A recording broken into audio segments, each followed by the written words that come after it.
Bonjour à tous. Poursuivons notre lecture du grand secret de la psychanalyse. Nous sommes toujours dans l'introduction. Voici la suite. Merci par avance pour votre écoute. Il n'y a pas d'autre Dieu que Dieu est le grand secret de la psychanalyse.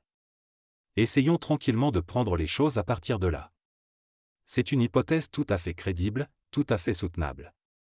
Mais, il faut avancer pas à pas, car il y a encore plusieurs points à prendre en considération pour pouvoir apprécier la consistance de cette hypothèse. Tout d'abord, il faut bien saisir que l'inconscient est structuré comme un langage, est une formule qui ne mène nulle part. Tout simplement parce que l'expérience analytique, telle que Lacan la conçoit, n'a pas pour but de déchiffrer l'inconscient comme a pu le faire Freud. Elle se fonde sur une toute autre logique que celle de la recherche d'un sens caché. Le sens, Lacan, s'est aperçu depuis un temps que cela ne suffit pas à faire le poids, justement, de l'existence. Chose curieuse, du non-sens, cela fait le poids. Jacques Lacan, L'envers de la psychanalyse, Seuil, Paris, 1991, page 64. Ce qu'il faut apercevoir, c'est que pour Lacan c'est d'abord ce qui échappe au sens qui compte. C'est ce qui fait la grande différence avec Freud. C'est à partir de là, précisément, que l'on peut distinguer la psychanalyse lacanienne de la psychanalyse freudienne, mais c'est par là aussi qu'on pourrait les confondre. Le versant du sens, celui dont on croirait que c'est celui de l'analyse. Jacques Lacan, autre écrit, Télévision, version numérique, page 513. On aurait d'ailleurs les meilleures raisons de le croire, puisque Lacan a toujours présenté son enseignement comme un retour à Freud. C'est lui également qui a pu dire que l'inconscient est structuré comme un langage. Si bien que, beaucoup de psychanalystes se sont arrêtés là, sont restés fidèles à cette formule. Elle a fixé dans les esprits l'idée que l'inconscient est déchiffrable, que grâce au sens, on pourrait mettre fin à la souffrance causée par le symptôme. C'est à cette formule qu'on se réfère encore aujourd'hui. On croit tenir là la clé de la psychanalyse lacanienne. Or, le problème soulevé par Lacan a été justement de montrer que la recherche de sens n'est qu'une recherche de jouissance. Plus on cherche à interpréter le symptôme, plus on ne fait que l'alimenter. On peut toujours s'imaginer que grâce au sens le symptôme va finir par disparaître, mais au fond, on ne fait que travailler pour la jouissance, c'est-à-dire, contre la division du sujet. C'est également, d'une certaine façon, la grande leçon de Freud. Car, si l'on devait évaluer l'héritage freudien, c'est d'abord l'échec qu'il faut évoquer. Comment Freud présente-t-il sa découverte ? Il la présente comme une nouvelle méthode pour traiter les symptômes, et cette nouvelle méthode, il la fonde sur l'interprétation. Pourquoi Freud fonde-t-il la psychanalyse sur l'interprétation ? Il pense que chaque symptôme a un sens. Freud, Introduction à la psychanalyse, Payot, Paris, 2015, page 309. Le symptôme n'est pas quelque chose d'absurde. C'est un message qui peut être déchiffré. Ce fut là le point de départ du traitement psychanalytique. Freud, Introduction à la psychanalyse, Payot, Paris, 2015, page 91. Le but est de donner du sens à ce qui se présente en apparence comme dépourvu de sens. Si Freud situe les symptômes dans le même registre que celui des rêves, c'est bien parce qu'il a la conviction que tout comme les rêves, les symptômes névrotiques ont un sens et se rattachent étroitement à la vie intime des malades. Freud, Introduction à la psychanalyse, Payot, Paris, 2015, page 324. Malgré leurs caractères étranges et dérangeants, ils ont un sens, et sont donc susceptibles d'une interprétation. Que l'inconscient soit structuré comme un langage, c'est une formule qui correspond plus à l'enseignement de Freud. Il pense en effet que le symptôme est un texte écrit et donc qu'il peut se lire. C'est un message crypté, qui peut être décrypté. Il croit également qu'une fois décrypté, le symptôme sera, en même temps, détruit. Autrement dit, dès que le patient saura ce que son symptôme veut dire, il sera, en même temps, débarrassé de lui. Au-delà du sens manifeste qui se présente comme incohérent, absurde, il est possible selon Freud de remonter méthodiquement au sens latent et ainsi restituer au symptôme sa signification. Pour Freud, le symptôme c'est d'abord un problème, mais un problème qui peut se régler par le moyen de l'interprétation. Le but est de ramener l'inconnu au connu, l'inconscient au conscient. Toutes les fois que nous nous trouvons en présence d'un symptôme, nous devons conclure à l'existence chez le malade de certains processus inconscients qui contiennent précisément le sens de ce symptôme. Mais il faut aussi que ce sens soit inconscient pour que le symptôme se produise. Les processus conscients n'engendrent pas de symptômes névrotiques, et d'autre part, dès que les processus inconscients deviennent conscients, les symptômes disparaissent. Freud, Introduction à la psychanalyse, Payot, Paris, 2015, page 336. Freud a cru que le symptôme peut trouver dans le sens sa solution, mais malheureusement, cette solution, il n'a jamais pu l'atteindre. D'où le drame, au sens propre du mot, de sa recherche. Le drame qui va, dans chacun des cas qu'il nous a apportés, jusqu'à l'échec. Jacques Lacan, Les écrits techniques de Freud, Seuil, Paris, 1975, page 30. Comme le souligne Lacan, la méthode freudienne est restée infructueuse, sans résultat concret. C'est une méthode qui a été mise à l'épreuve d'un impossible, dont elle n'est jamais parvenue à se défaire. L'obstination de Freud, loin d'aboutir, s'est poursuivie sans relâche, pour qu'au final n'affirmer rien d'autre qu'un échec. Freud lui-même le reconnaît. Plus on avançait cependant dans cette voie, plus on se rendait compte de l'impossibilité d'atteindre pleinement le but qu'on poursuivait et qui consistait à amener à la conscience l'inconscient. Le malade ne peut pas se souvenir de tout ce qui est refoulé, le plus souvent, c'est l'essentiel même qui lui échappe. Freud, Au-delà du principe de plaisir, Payot, Paris, 2010, page 18. Freud, toute sa vie, a essayé de déchiffrer l'inconscient, mais au final, il a fini par reconnaître qu'il était indéchiffrable, que l'analyse est un métier impossible, un métier dans lequel, précise-t-il, on ne peut d'emblée être sûr d'un succès suffisant. Freud, Résultats, Idées, Problèmes, 2, Paris, Presse universitaire de France, 1985, page 263.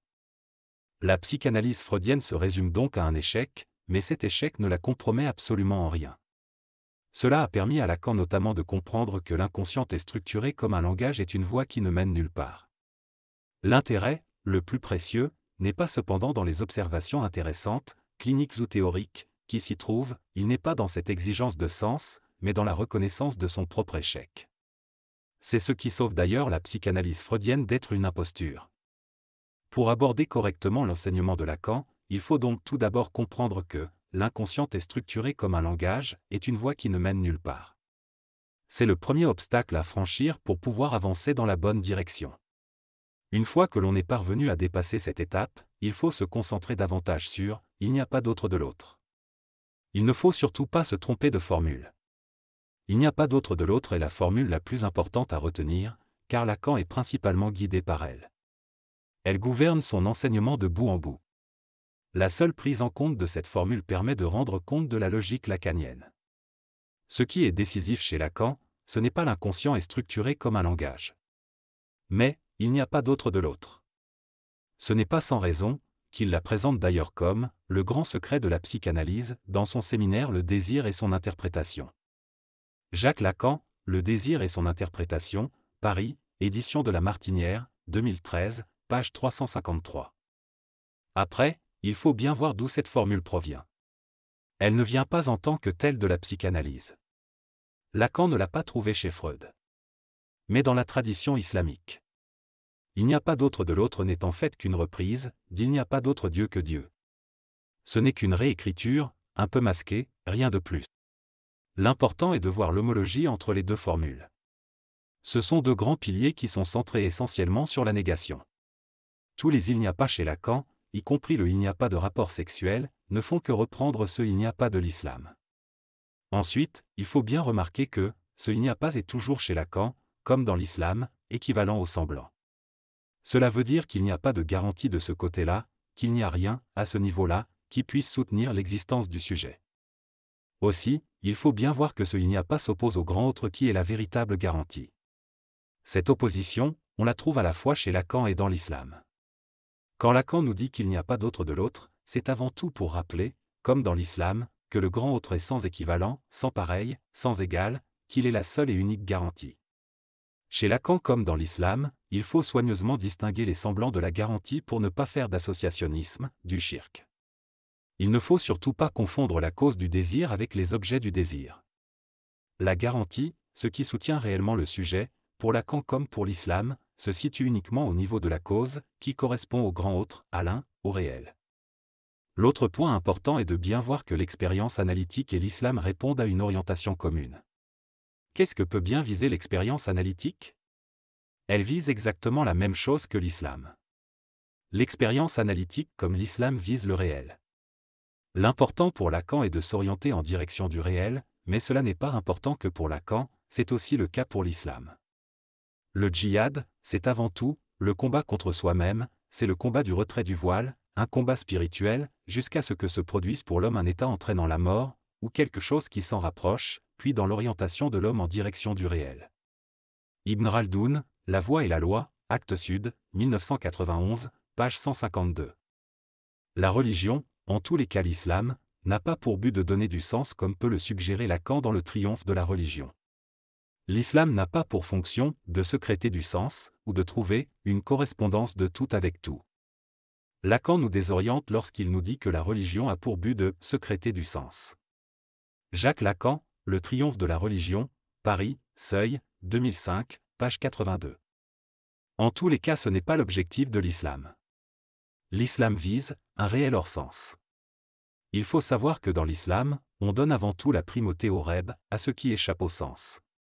L'expérience analytique comme l'islam pointe dans la même direction.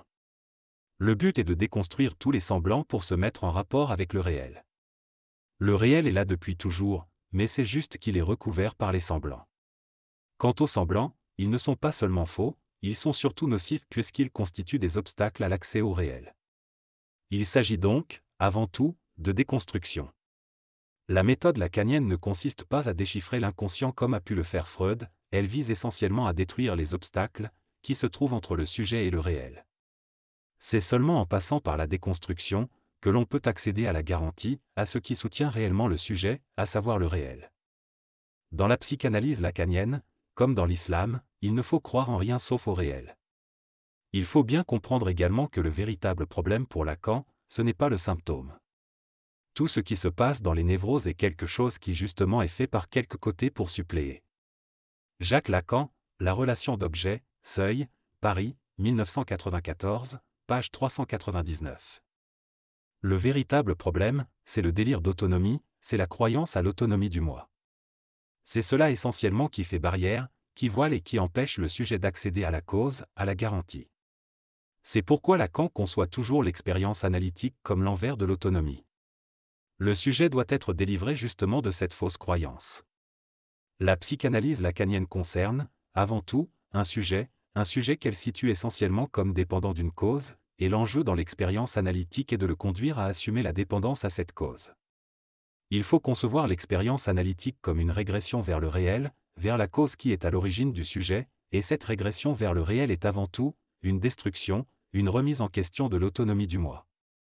C'est là un point tout à fait essentiel qui permet de distinguer la psychanalyse des différentes psychothérapies, mais qui montre aussi à quel point la psychanalyse s'apparente à l'islam.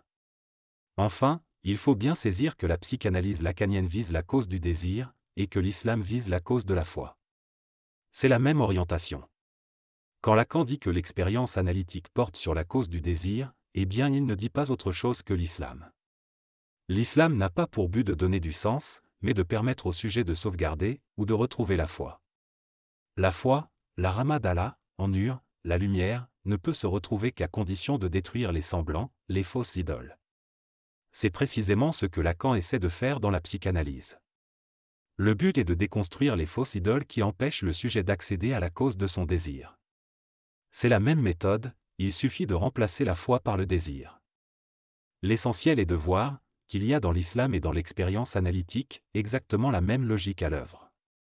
Il s'agit de déconstruire tous les semblants pour faire valoir ce qui opère sur le sujet, ce qui le soutient réellement. C'est exactement la même méthode, le même procédé, il faut d'abord faire la négation, autrement dit, il faut d'abord détruire, déconstruire, sacrifier les semblants, pour retrouver l'accès à la véritable garantie. L'enseignement de Lacan est très obscur, il est d'une telle complexité que c'est très difficile de s'y retrouver. Il s'agit justement, pour ne pas se perdre, d'en extraire un principe.